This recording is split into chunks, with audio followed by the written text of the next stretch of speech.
तो ध्रुव जी के वंश में आगे चल करके राजा उत्कल होते हैं। उत्कल के पुत्र अंग होते हैं। जो राजा अंग हैं वो बड़े ही धर्मात्मा और पुण्यात्मा हैं, ईश्वर के बहुत बड़े भक्त हैं, पूजा पाठ करते हैं। लेकिन उनके जो पुत्र हैं जिनका नाम है बैन, वो उनसे बिल्कुल विपरीत स्वभाव के हैं। मतलब राजा अंग जो है वो बड़े धर्मात्मा है, तो राजा बैन जो है वो बड़े नास्तिक हैं, ईश्वर में विश्वास नहीं रखते हैं। अब महाराज ये देख करके राजा अंग बड़े दुखी होते हैं और दुखी होकर के अपने ही राज्य की एक गुफा में प्रवेश कर जाते हैं। जैसे ही राजा अंग अपने राज्य की गुफा में जाते हैं तो सब पूरी प्रजा, पूरी सेना उन्हें ढूंढने लगती है। वो महाराज सभी ने हर राज्य में देख लिया अपने राज्य को छोड़कर। अब जिस तरह से ईश्वर हमारे हृदय में वास करते हैं पर हम उन्हें जगह जगह ढूंढ रहे हैं, उसी तरह से राजा अंग अपने ही राज्य की गुफा में थे पर उन्हें ढूंढा बाहर जा रहा है। तब महाराज राजा अंग किसी को मिलते नहीं। देखिए राज्य जो है राजा के बिना तो रह नहीं सकता है, राज्य आगे बढ़ाना भी जरूरी है। तो इसलिए ना चाहते हुए भी उन्हें बैन को राजा बनाना पड़ता है। अब जैसे राज सिंहासन पर राजा बैन को बिठाते हैं तो राजा बैन कुछ निर्देश जारी कर देते हैं।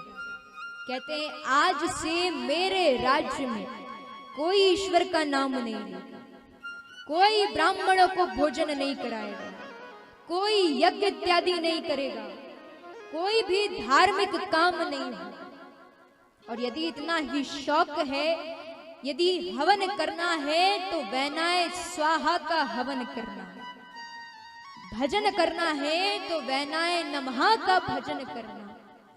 अब उन्होंने अपने राज्य में जितने भी मंदिर हैं सारे मंदिर में से भगवान की मूर्ति हटवा दी है, खुद की मूर्तियां लगवा दी है और ढोंग फैलाया है कि हमारे शास्त्रों में राजा को देव तुल्य माना गया है, तो इसलिए पूजा करनी है तो मेरी पूजा करो, उनकी पूजा करने की जरूरत नहीं है क्योंकि वो तो मेरे रोम रोम में वास करते हैं।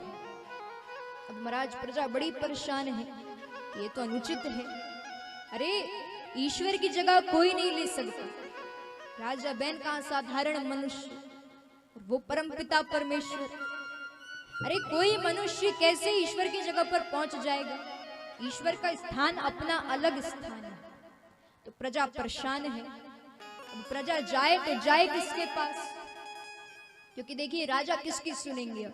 राजा से ऊपर कोई है तो वो है ऋषि मुनि, इसलिए वो जाते हैं ऋषि मुनि के पास, सारा घटनाक्रम सुनाते हैं। तब ऋषि मुनि कहते हैं आप चिंतित मत, हम जाते हैं, जाकर के राजा बैन को समझाते हैं, यदि समझ गए तो अच्छी बात है।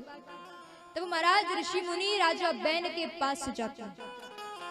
राजा बैन से कहते हैं कि देखिए आप जो कर रहे हैं गलत कर रहे हैं, बार बार समझा रहे हैं, पर महाराज राजा बैन किसी की सुनना भी नहीं चाहते। अपने आप में घमंड है और देखिए ये घमंड ही व्यक्ति को बर्बाद करता है। मैं सर्वश्रेष्ठ हूं, मैं ऐसा कर सकता हूं, मैं वैसा कर सकता हूं। ये जो मैं शब्द है ना, घमंड, यही व्यक्ति को सफल नहीं होने देता। तो महाराज राजा बैन को तो घमंड है, तो मुझसे ऊपर कौन है? तो राजा बैन ऋषि मुनि को भी नहीं समझ रहे हैं, उनकी भी नहीं सुन रहे हैं। देखिए जितने जल्दी ऋषि मुनि कृपा करते हैं उतने ही जल्दी ऋषि मुनियों को क्रोध भी आता है। तो अब ऋषि मुनि बहुत कोशिश कर रहे हैं कि क्रोधित ना हो, पर जब राजा बैन सुनना ही नहीं चाहते हैं तब ऋषि मुनि क्रोध में आते हैं, हुंकार भरते हैं। तो उनकी हुंकार ध्वनि को सुन करके राजा बैन धड़ाम से पृथ्वी पर गिरते हैं, वो प्राणहीन हो गए हैं। अब ऋषि मुनि कहते हैं ये क्या हो गया?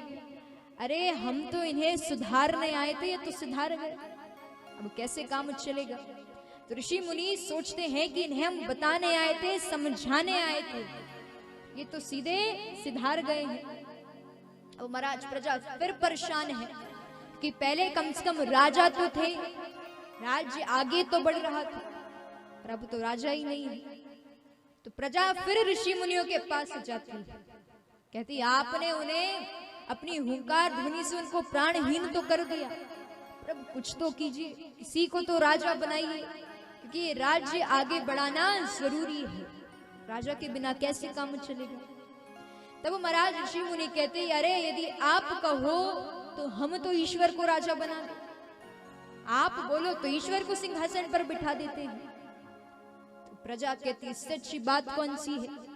तब महाराज ऋषि मुनि जाते हैं जहां पर उन्होंने राजा बेन जो है जहां प्राणहीन हुए थे वहां पर जाते हैं, मंत्रों से राजा बेन का मंथन करते हैं।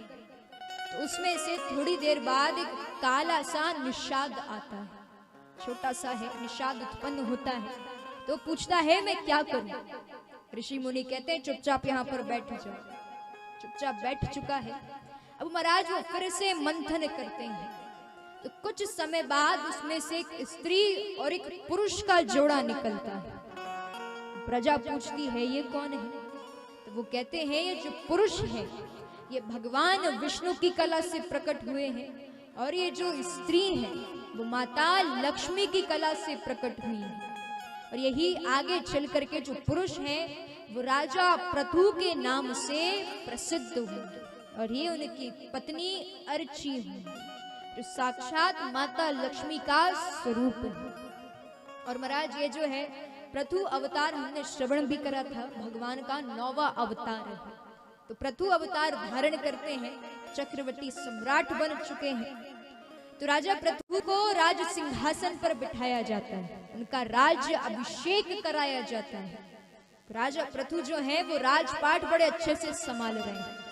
पर देखिए पहले राज्य था बैन, मतलब अधर्म का राज्य था, तो कुछ चीजें अब उनके हाथ में नहीं थी। अब जिस तरह से प्रजा परेशान है क्योंकि उनके राज्य में अन्न जल नहीं हो रहा है, तो इसलिए वो राजा प्रथु के पास जाते हैं। राजा प्रथु से कहते हैं कि आप कुछ करिए क्योंकि हमारे राज्य में अन्न नहीं हो रहा है। तब तो महाराज प्रथु जो है वो पृथ्वी देवी को कहते हैं, आज्ञा देते हैं कि देखिए अब वो सुनती नहीं। तो ये देख करके राजा प्रथु क्रोधित नहीं कर रही है, तो ये गलत कर रही है। अब महाराज पृथ्वी देवी कहती हैं कि देखिए ये मेरा स्वभाव है, जब मेरे ऊपर धर्म ध्वजा लहराती है तो मैं अपने सारे रत्न बिखेर देती हूँ, लेकिन जब अधर्म का राज होता है तो अपने सारे रत्न को छुपा लेती हूँ। तो आपसे पहले राजा बेन का राज्य था, अधर्म का राज्य था, तो इसलिए सारे रत्नों को मैंने छुपा लिया था। पर अब आपका राज्य है, मतलब धर्म ध्वजा लहरा रही है, तो इसलिए अब आप मेरा दोहन कीजिए और मैं अपने रत्नों को फिर बिखेरूंगी। तब महाराज राजा प्रथु उनका दोहन करते हैं और उसके बाद वो अपने जितने भी रत्न हैं उनको बिखेरती हैं। राजा प्रथु इसी तरह से राजपाट संभालते हैं, अपनी प्रजा की समस्याओं को हल करते हैं और कई वर्षों तक राजपाट संभालते हैं। उनके कई पुत्र होते हैं, जिसमें से एक पुत्र का नाम है भरत, और उन्हीं के नाम पे हमारे राष्ट्र का नाम भारत पड़ा है।